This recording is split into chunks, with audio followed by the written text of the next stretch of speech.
24 साल की Priyanka Patna women's college के बाहर ये छोटी सी चाय की टपरी को चलाती हैं। कल शादी ब्याह का टाइम होगा, लड़का लोग को लगता है आपको एक्सेप्ट करेगा, मतलब किसी को दिक्कत नहीं होगा? भाड़ में जाए ना करे, नहीं करेंगे शादी अपने बिजनेस के लिए। इस बैनर को दिखाइए, एन इनिशिएटिव टुवार्ड्स आत्मनिर्भर भारत, सोच मत चालू कर दे बस, चाय वाली पीना ही पड़ेगा। लोग क्या सोचेंगे? अगर ये भी हम ही सोचेंगे तो फिर लोग क्या सोचेंगे? पहले बार घर में क्या बताए थे आप?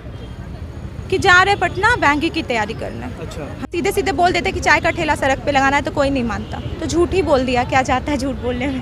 2019 में मैंने ग्रेजुएशन कंप्लीट किया, उसके बाद 2 साल मैंने कॉम्पिटिटिव एग्जाम्स, बैंक एग्जाम्स की तैयारी की, बट हो नहीं पाया। बेरोजगार चिल्लाने से अच्छा, उधर इतनी एनर्जी इन्वेस्ट करने से अच्छा आप कुछ और कर लो, उतने में आप सक्सेसफुल बन जाए। तो उस समय मैंने एक वीडियो देखी थी, प्रफुल्ल बिलोरी, MBA चाय वाला। He is inspiration for youth generation, आप तो जानते ही होंगे उनको, कौन नहीं जानता है। तो मैं उनसे बहुत ज़्यादा इंस्पायर हो गई, बहुत ही ज़्यादा। वहीं से चाय का आइडिया आया। अगर आप किसी चीज़ से प्यार करो ना, कोई चीज़ आपका जुनून बन जाए, तो आप उसमें अगर गिर भी जाते हो ना, तब भी आप वही करना चाहोगे। ज़िद्दी तो बनो, एक बार ज़िद्द तो करके देखो। नमस्कार दोस्तों, पटना की एक लड़की जो कि ग्रेजुएट है और लोगों को चाय बनाकर पिला रही है।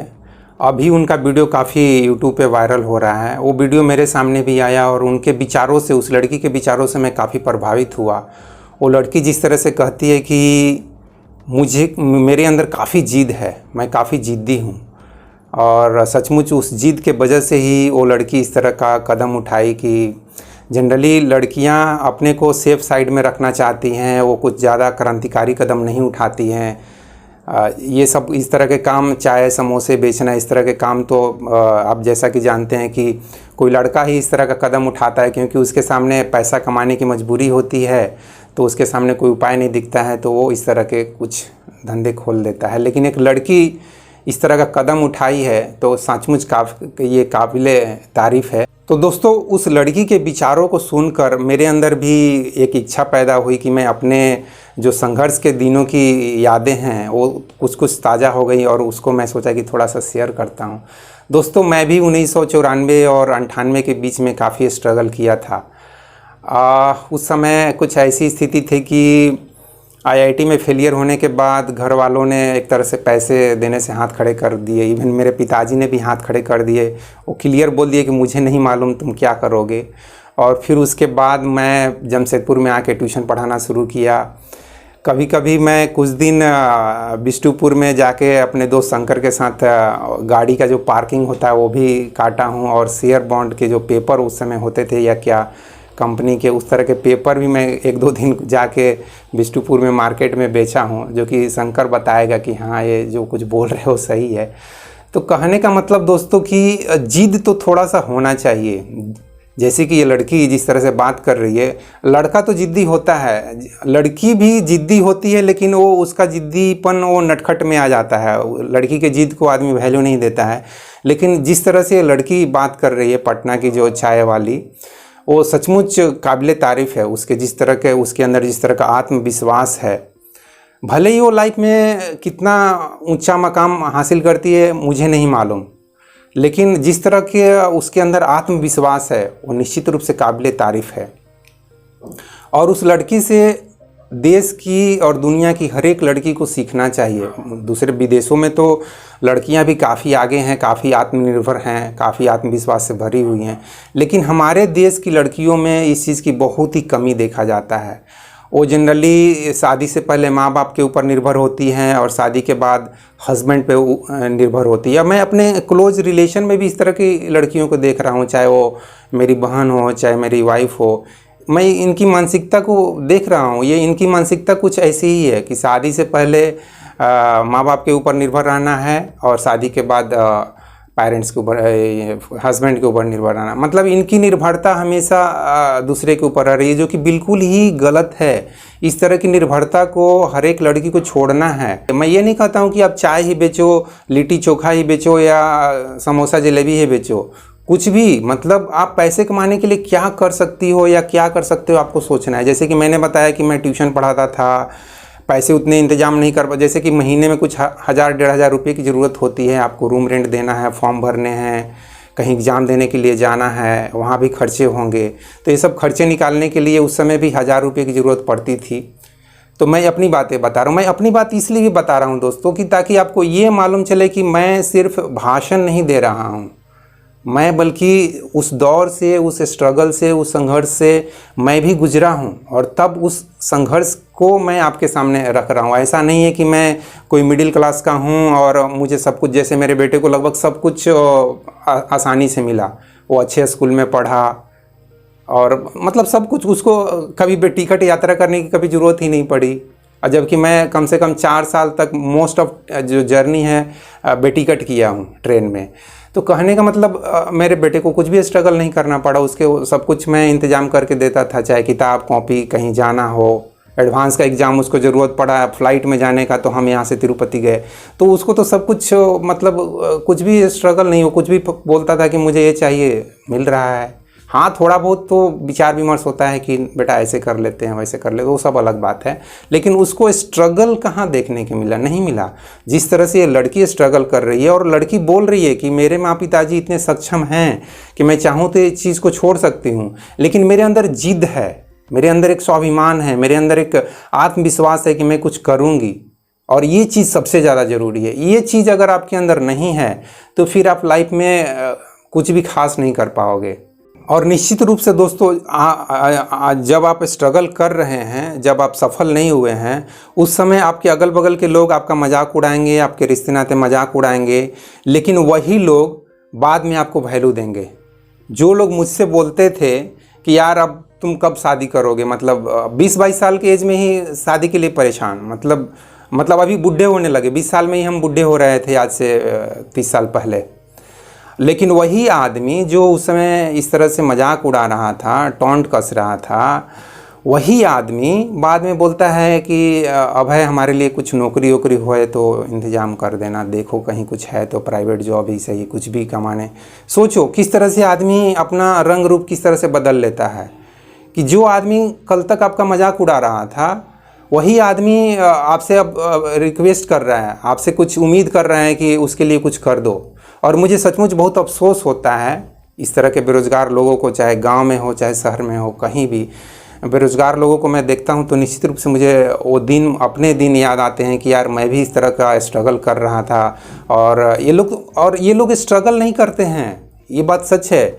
मैं बहुत से लड़कों को देखता हूँ, लड़कियों को तो नहीं देखता हूँ, क्योंकि लड़की एक ही, मैं अपनी बहन को या तो बहुत अच्छे से जानता हूँ या अपनी वाइफ को जानता हूँ और अपनी माँ को जानता हूँ। इसके अलावा मेरे लाइफ में ये 3 शख्स हैं, इनके अलावा किसी के बारे में ज़्यादा कुछ जानता उनता नहीं हूँ। तो कहने का मतलब ये है दोस्तों कि लोग स्ट्रगल बहुत ही कम करना चाहते हैं। एक बार रिटन एग्ज़ाम दिए, नहीं हुआ, छोड़ दिए, या ज़्यादा से ज़्यादा 2 बार दिए, छोड़ दिए, और वहीं पे मैं लगभग 4 साल तक लगे रहा। और ऐसा नहीं है कि बार बार एग्ज़ाम देने से मैं कुछ ज़्यादा इंटेलिजेंट हो रहा था। मैं ये भी बोलता हूँ कि मैं कोई बहुत ज़्यादा इंटेलिजेंट नहीं हो रहा था, बल्कि मैं फ्रस्ट्रेट हो रहा था। मैं 1994 में जितना इंटेलिजेंट था उतना ही 2000 में भी इंटेलिजेंट था, उतना ही। कोई मेरे इंटेलिजेंस में कोई ज़्यादा फ़र्क नहीं आया। मैं जो जॉब कर रहा हूँ वो 1994 में भी करने के काबिल था और उतना ही काबिल मैं 2000 में भी था। मेरी काबिलियत में कोई फ़र्क नहीं आया, लेकिन मुझे जॉब नहीं मिल रही थी। तो कहने का मतलब ये भी है दोस्तों कि कोई ये नहीं है कि स्ट्रगल करने से आदमी बहुत ज़्यादा इंटेलिजेंट हो जाता है। ये बहुत ही बकवास एक सोच है। हाँ, एक एक्सपीरियंस आदमी होता है, वो कैसा एक्सपीरियंस? एक बकवास एक्सपीरियंस होता है, बेरोजगारी का एक्सपीरियंस होता है, फ्रस्ट्रेशन का एक्सपीरियंस होता है, डिप्रेशन का एक्सपीरियंस होता है। ये भी कोई एक्सपीरियंस है? अरे भाई, कोई लड़का अगर ग्रेजुएट है और वो अपनी ईमानदारी से ग्रेजुएशन में 70% हो, 80% हो, जो भी मार्क्स लाया हो, और वो अगर एक क्लर्क या टीएमएम ग्रेड की जॉब करने के लिए तैयार है और उसके अंदर वो काबिलियत है। एक टीएमएम के लिए कितना काबिलियत होना चाहिए यार? अगर कोई ग्रेजुएट टीएमएम की नौकरी करना चाहता है और उसको आप नौकरी नहीं दे रहे हो, तो इसके लिए क्या बोलें? मैं सिर्फ सरकार को भी दोष नहीं देना चाहता हूँ दोस्तों, ध्यान देना। मैं गॉड और गवर्नमेंट को सिर्फ दोष नहीं देना चाहता हूँ, बल्कि इसके लिए मैं कहूँ तो सभी जिम्मेदार हैं। हर एक को माँ बाप जिम्मेदार है जो बिना कुछ इंतज़ाम किए धड़ल्ले से 2, 3, 4 बच्चों की लाइन लगा दी। वो भी जिम्मेदार है। अरे भैया प्लान बी अपने पास एक रखो ना, कि अगर लड़के को रोज़गार नहीं मिलता है तो मैं उसको एक दुकान खोल के दूंगा। जैसे लड़की अपने लिए एक दुकान खोली, परिवार से झूठ बोलकर दुकान खोली है, उसी तरह से आप एक, जैसे कि मैं अपने लड़के से मजाक में बोलता हूँ, मजाक में चाहे जैसे भी, सीरियस बोले चाहे जैसे भी, लेकिन यार परेशान मत होना, आईआईटी में नहीं होगा कोई नहीं, बैंक रेलवे में नहीं होगा कोई नहीं, तुम्हारे लिए एक समोसा जलेबी का दुकान खोल दूंगा। मैं बोलता हूँ उसको 10-15 लाख तुम्हारे ऊपर खर्च कर देंगे यार, एक दुकान खोल देंगे, तुम बैठ के दुकान चलाना, खाना पीना और जो भी है आराम से ज़िंदगी जीना। ये प्लान भी रखना पड़ेगा भाई, पेरेंट्स को रखना पड़ेगा। जिस तरह का माहौल आ रहा है ना, और भी बहुत ही ख़राब स्थिति होने वाली है।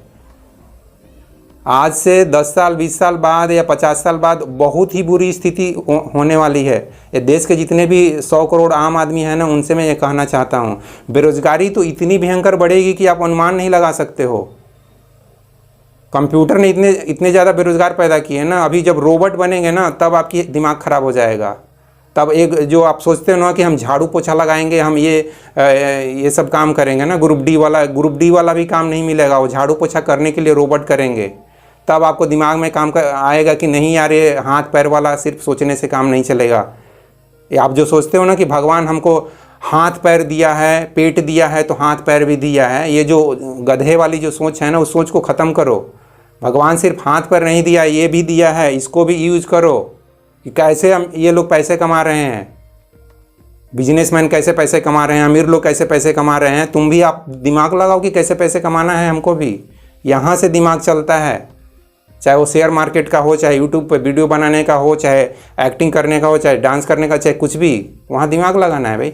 तो जो भी हो, मेरा कहने का मतलब, इस वीडियो को मैं ज़्यादा लंबा नहीं करूँगा, कि इस लड़की से, हर एक लड़की को ही नहीं, लड़कों को यार, लड़की को क्या सीखना है।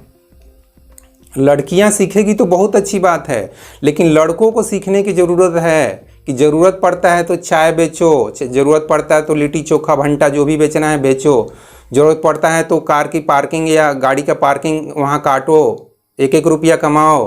मैंने भी वो कमाया है। वो बॉन्ड पेपर बेचने के मुझे 20 रुपये मिले थे, वो भी मुझे याद है। और मेरा दोस्त शंकर जो कि टाटा में अभी टिस्को में प्राइवेट जॉब कर रहा होगा या कहीं कंपनी में कर रहा होगा, और 15-20 हज़ार है जो भी कमा रहा होगा, तो वो इस बात का प्रमाण भी है। तो कहने का मतलब दोस्त, जिद तो थोड़ा होना पड़ेगा। ये लड़की जो बोलती है ना कि जिद तो थोड़ा होना चाहिए, जिद नहीं होगी तो कुछ नहीं कर पाओगे, इसलिए थोड़ा जिद्दी होना ज़रूरी है लाइफ में। तो दोस्तों, इस वीडियो में बस इतना ही। मुझे उम्मीद है कि आपके अंदर थोड़ी सी कुछ तो हुआ होगा इस लड़की को देखकर, क्योंकि मैं तो अपनी मैं अपने वो पिक्चर तो फोटो तो खींचा नहीं था उस समय, मुझे मालूम नहीं था कि मैं वीडियो बनाऊंगा। तो मैं कार पार्किंग या मोटरसाइकिल का पार्किंग का वो टिकट काटते हुए अपने दोस्त शंकर को, तो उस समय तो मोबाइल भी नहीं था, ये 1995 की बात है। तो ऐसा कुछ मेरे पास फ़ोटो नहीं है, क्लिप नहीं है कि आपको दिखाऊँ, लेकिन हाँ, वो मैंने स्ट्रगल किया है, 4 साल 5 साल मैंने स्ट्रगल किया है, ये मुझे मालूम है। तो इस लड़की के जिद को देखकर, इस लड़की के वीडियो को देखकर सचमुच मेरे अंदर वो इच्छा पैदा हुई कि सचमुच एक कमाल की लड़की है। और मैं भगवान से क्या बोलूँ, मैं भगवान से कामना करता हूँ कि इस लड़की को बहुत ही ज़्यादा लाइफ में सफलता मिले। तो दोस्तों, इसी कामना के साथ मैं इस वीडियो को समाप्त करता हूँ। जय हिंद, जय भारत और जय विश्व, जय भगवान। Thank you very much friends, इस वीडियो को देखने के लिए। Thank you.